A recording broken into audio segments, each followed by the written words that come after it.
morning everyone, how are you? Great, thank you so much. Welcome back to IPA class with Miss Utari. Are you ready to learn something new with me? Ready? Alright, so today we are going to learn about... are you ready to learn something new with me? Ready? Let's go. Jadi mari kita simak penjelasan video berikut ini. Hai kids, kembali lagi bersama Miss Utari. Hari ini kita akan belajar tentang peranan siklus air bagi kehidupan, tema 8, subtema 1, pembelajaran 1. Adapun tujuan pembelajaran kita hari ini yaitu siswa dapat mengetahui peranan siklus air bagi kehidupan. Menurut kalian, apakah air sangat penting untuk kalian? Coba sebutkan peranan air yang kalian ketahui. Tahukah kalian apa yang disebut dengan siklus air? Sudahkah pernah membaca? Kalau belum, mari kita belajar bersama. Jadi, pengertian siklus air adalah perputaran air yang terjadi secara terus-menerus dari permukaan bumi hingga ke atmosfer dan kembali lagi ke permukaan bumi. Siklus air juga disebut dengan siklus hidrologi. Jadi, pada intinya siklus air tersebut adalah perputaran air dari bumi atau permukaan bumi ke langit dan kembali lagi ke permukaan bumi. Nah, mari kita simak peranan siklus air. Peranan itu sama artinya dengan fungsi, gitu ya. Fungsi yang pertama, air hujan sebagai cadangan air di dalam tanah.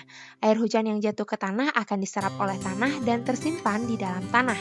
Ketika tersimpan, air akan menjadi cadangan dalam tanah. Tanah dapat menyerap air karena ada bantuan akar dari tumbuhan. Nah, jika tidak ada tumbuhan, maka air tidak dapat diserap dengan baik. Jadi, seperti yang ada di gambar ini, ada tumbuhan beserta dengan akarnya. Jadi, akar di sini fungsinya adalah membantu tanah dalam menyerap atau meresap air. Kemudian, air hujan akan memenuhi sungai dan danau. Air hujan ketika jatuh akan mengalir memenuhi sungai dan danau di sekitar. Air bermanfaat bagi makhluk hidup. Bagi manusia, air dapat dimanfaatkan untuk minum, mandi, mencuci, menyiram, dan rekreasi. Sedangkan bagi hewan, dapat digunakan untuk minum dan mandi dan sebagai tempat hidup. Kemudian bagi tumbuhan, yaitu diserap oleh akar. Jadi itu fungsi air hujan yang memenuhi sungai dan danau. Kemudian air tanah untuk fotosintesis. Setelah air itu disimpan di dalam tanah, air hujan ketika jatuh dan diserap oleh akar tumbuhan akan digunakan untuk melakukan proses fotosintesis. Fotosintesis merupakan proses pembentukan energi yang dilakukan oleh tumbuhan. Jadi ingat, fotosintesis hanya dapat dilakukan oleh tumbuhan. Hasil fotosintesis berupa karbohidrat. Karbohidrat ini merupakan energi bagi tumbuhan dan oksigen yang akan dilepaskan dan digunakan oleh manusia, tumbuhan, dan hewan.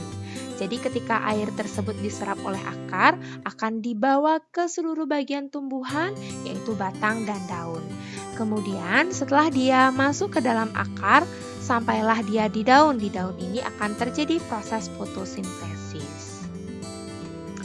Kemudian air menjaga kelembaban suhu dan iklim di bumi. Ketika hujan, air akan membasahi permukaan bumi. Selain itu juga dapat menurunkan suhu dan menjaga kelembaban serta iklim. Kelembaban, suhu, dan iklim terjaga, maka bumi akan nyaman untuk ditinggali atau sebagai tempat hidup kita.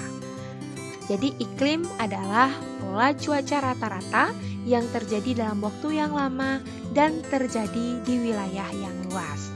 Tahukah kalian di Indonesia ada berapa iklim? Adakah yang tahu? Mari kita diskusikan nanti saat virtual class. Oke, thank you.